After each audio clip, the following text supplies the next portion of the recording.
So this is a video by Sam Onella Academy talking about the banana republics in South America. I think it's gonna be good.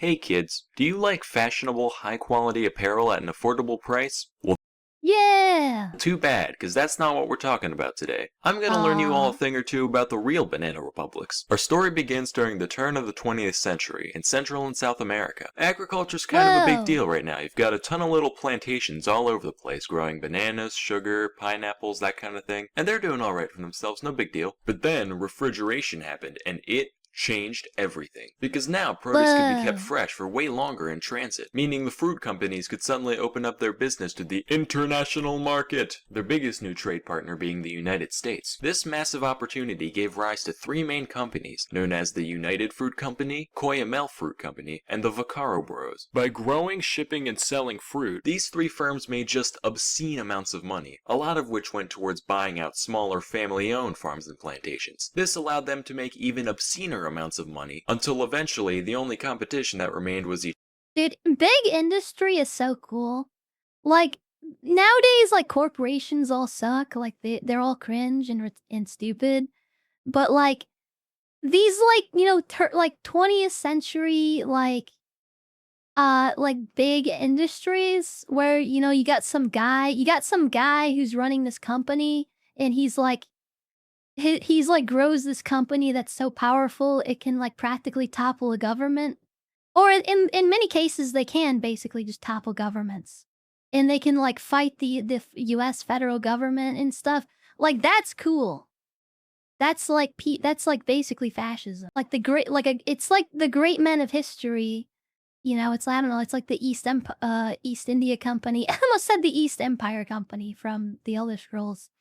It's like the East India Company is kinda cool. Ford was like the GOAT.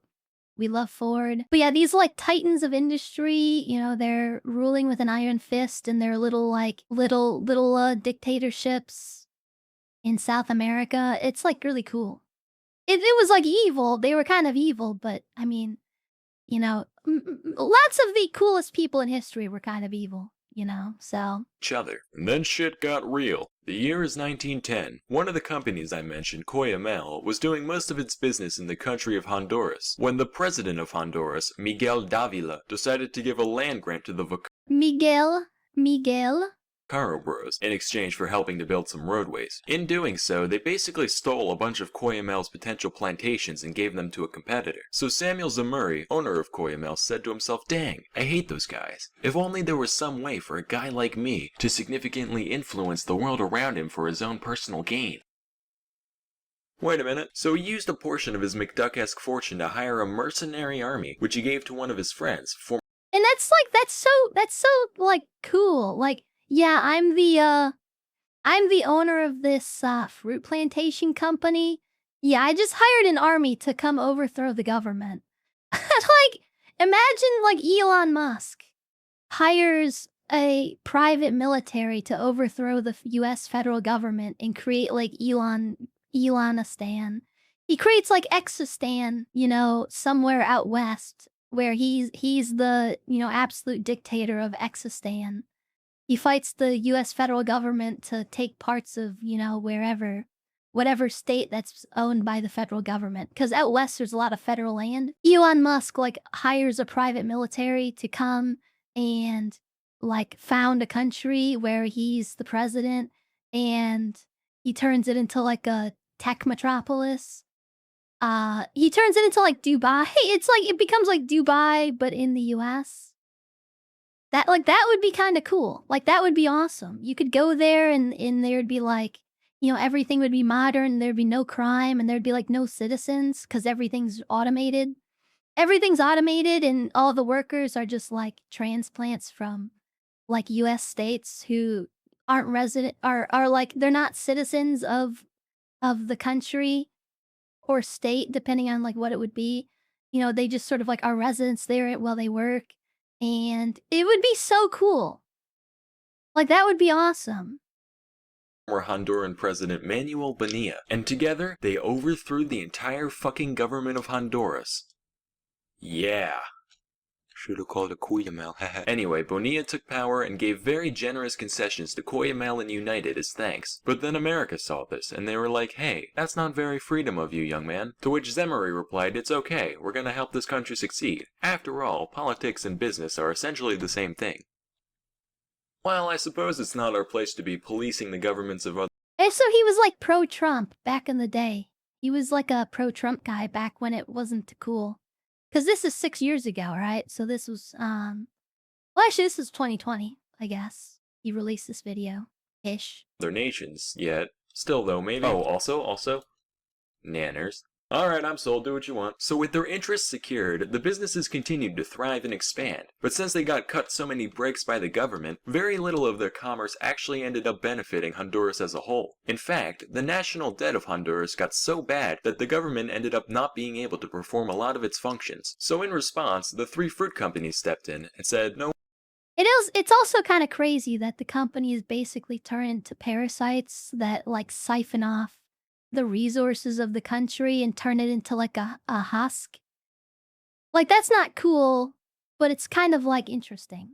No worries, we got this, and decided to basically build the nation's infrastructure for them, including roads, railways, shipping lines, telegraphs, telephone lines, radio towers. They even switched the whole country off to the US dollar. Keep in mind, this wasn't out of the goodness of their hearts, it was mostly just to make their own businesses function more efficiently, but it was helpful either way. Anyway, now, not only did they have total power over their plantations, but also a monopoly over nearly every major industry in the country. Many other Central American nations soon followed this pattern, creating a corrupt sort of symbiosis whereby the fruit companies get huge tax breaks and land grants in exchange for a modernized infrastructure and payoffs to the rich minority. And that's not like a terrible deal for like a tiny like third world Central American country. You know, you are basically owned by some corporation and you have like no national sovereignty because you're run by some corporate guy, you know.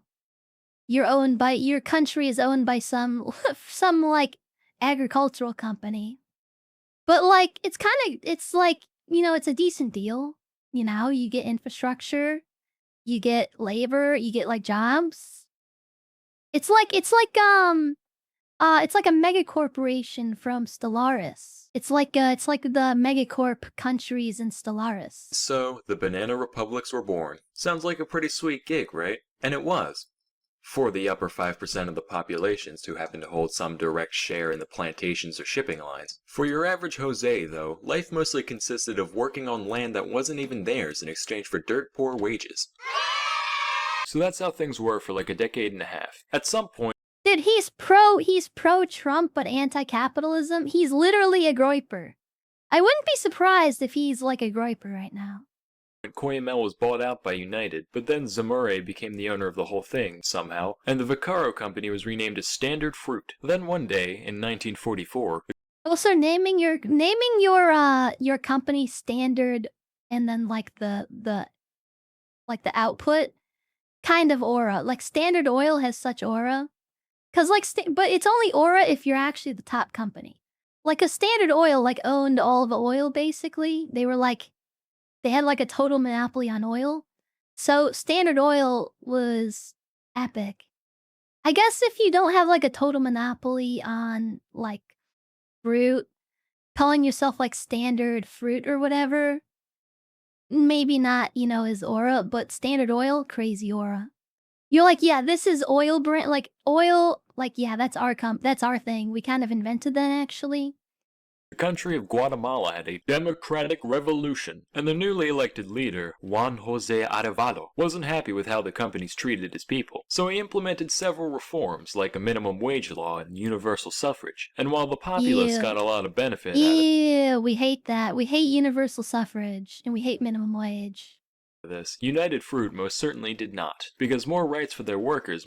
I mean, me personally, I think minimum wage is probably a good thing to have, even though, like, realistically, a healthy economy, the wage should probably never be as low as what the minimum wage should be set at, but I think that it makes sense to have a minimum wage, even though, you know, whatever.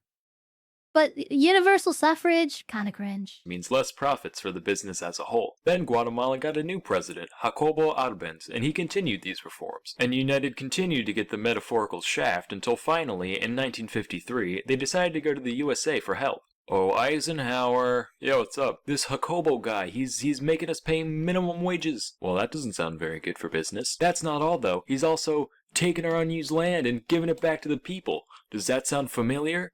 Oh dear. You don't think. By the way it's looking, Dwight, I'd say he's a dirty, oh god, collectivizing, no, commie. Commie! Commie! Yeah, go get him, Dwight.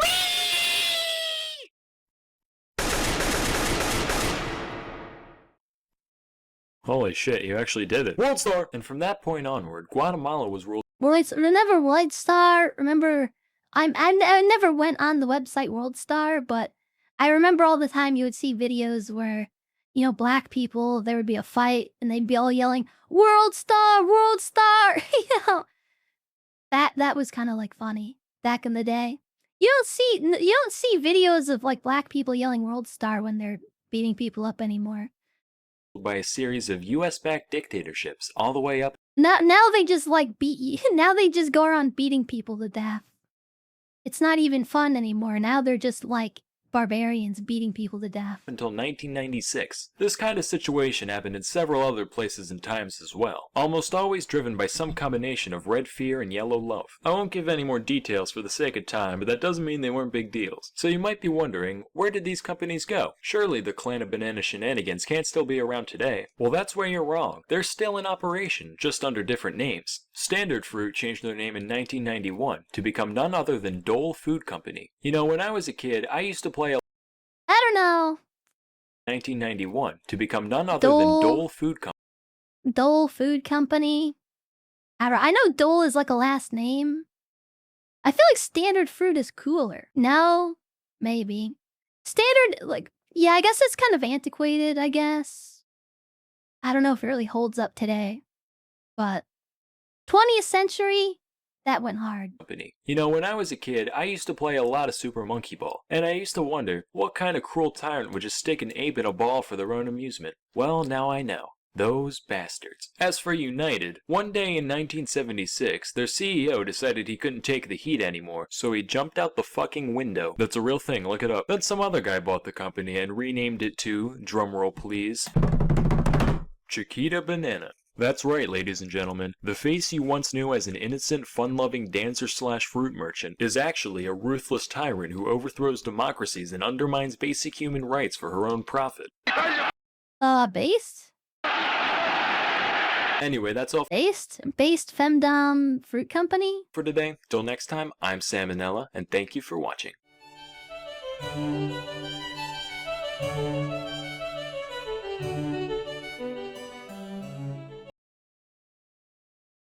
Salmonella made good videos back in the day.